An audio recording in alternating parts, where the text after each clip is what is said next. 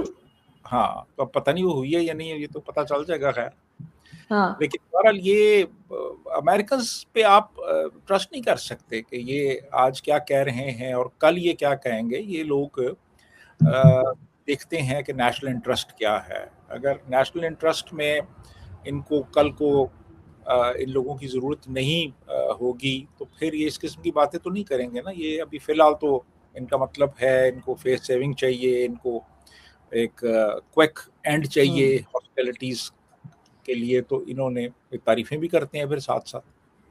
تو اس کا مطلب ایک بار پھر پاکستان کو استعمال ہی کیا جا رہا ہے. میرے خیال میں تو ایسا ہی ہے. ادروائز تو دیکھیں نا امریکنز نے, آپ مجھے یہ بتائیں کہ اگر فرض کریں یہ واقعی اتنا پسند کرتے ہیں اور پاکستان اتنا عزیز ہے ان کو, تو انہوں نے پاکستان کے لیے کوئی خاص ابھی تک کوئی فیسلٹی دینے کا اعلان کیا؟ انہوں نے کہا ہے جی کہ ہم پاکستان کو یہ اتنے ڈالرز ایڈ میں دے رہے ہیں, پاکستان کو ہم یہ ٹیکنیکل سپورٹ دے رہے ہیں, ہم پاکستانیوں کے لیے ویزا رجیم جو ہے اس کو ہم ریلیکس کر رہے ہیں, ہم پاکستانیوں کو جابز دے رہے ہیں. دیکھیں نا ایک عام پاکستانی کو تو کوئی فرق نہیں پڑا نا اگر بالکل ڈونلڈ ٹرمپ نے یا جے ڈی وینس نے تعریفیں کر دی ہیں زبانی کلامی. ادروائز پاکستان کو یا پاکستانی عوام کے لیے تو کچھ نہیں ہوا نا ایسا امریکہ کی طرف سے.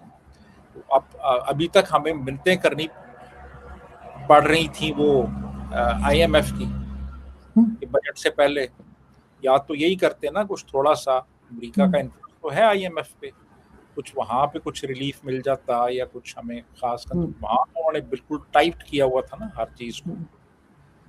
تو میرے خیال میں تو یہ جو زبانی کلامی تعریفیں ہیں ان کا کوئی فائدہ نہیں انٹل اینڈ انلیس کہ وہ آپ کے کسی ایکشن میں ٹرانسلیٹ نہیں ہوتی. بالکل ابھی تک تو نہیں ہوئی.